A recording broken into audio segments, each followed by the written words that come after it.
இப்போ வந்து பாருங்கள் மக்குருணி செய்ய போகிறேன். அதுக்கு என்னென்ன தேவையான பொருள் போட்டு செய்கிறேன்னு பாருங்கள். டேஸ்ட்டாக இருக்கும். எண்ணெய் ஊற்றிக்கிடுவோம்.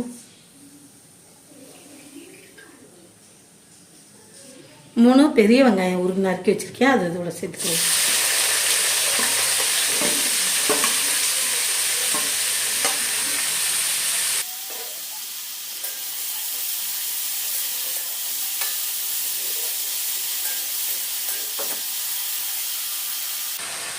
மூணு பெரிய வெங்காயம் சேர்த்துட்டோம். அதோட 2 தக்காளி சேர்த்துக்குவோம். 3 பச்சை மிளகாய் சேர்த்துக்குவோம்.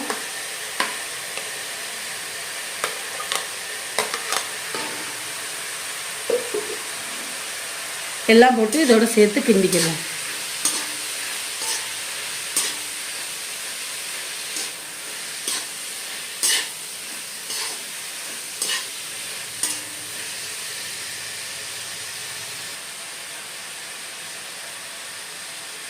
அரை ஸ்பூன் மஞ்சத்தூள் போட்டுக்கிறோம்.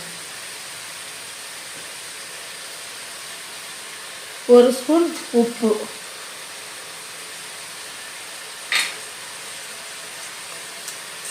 ஒரு பட்டை, 2 கிராம்பு, 2 ஏலக்காய் எல்லாம் போட்டு வெந்துட்டு இருக்கையில் அரை கிலோ நான் சிக்கன் எடுத்திருக்கேன். இதோட இஞ்சி பூண்டு பேஸ்ட் வச்சுருக்கேன். அதோட சேர்த்துக்குருவோம்.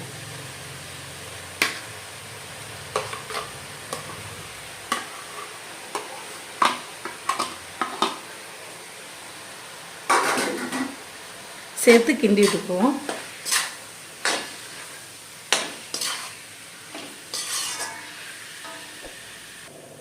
எல்லாம் போட்டு சிக்கனு எல்லாம் போட்டு கிண்டிக்கிட்டு இருக்கேன். வெந்துக்கிட்டு இருக்கு பாருங்கள்.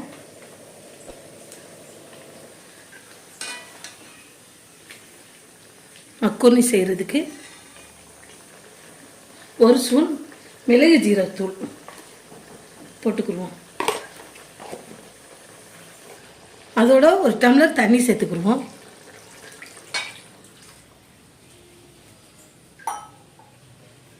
தண்ணி சேர்த்து வேக விடுவோம்.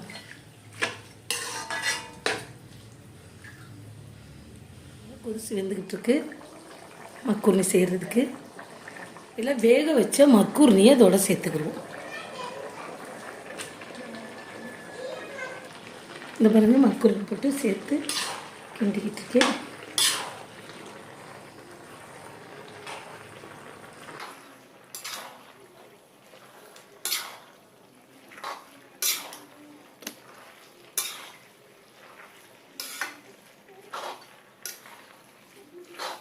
வெந்துக்கிட்டு இருக்கு பாருங்க.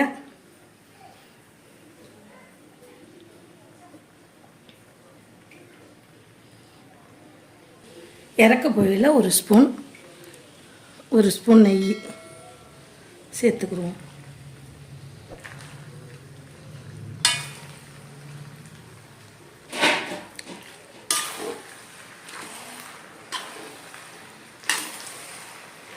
அடுப்பை குறைச்சி வச்சுக்கிறோம். தம்மில் போட போகிறேன். தம்மில் போடும்போது புதினா தழை கொத்தமல்லி தழை இதோட சேர்த்துக்கிறோம்.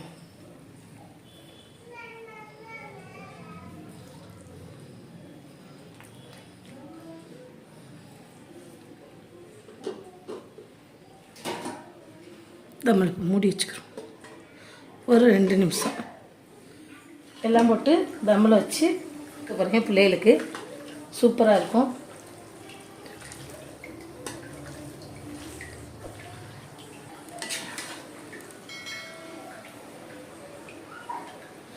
லைக் பண்ணுங்கள், ஷேர் பண்ணுங்கள், கமெண்ட் பண்ணுங்கள். ரவி மம்மி கிச்சனை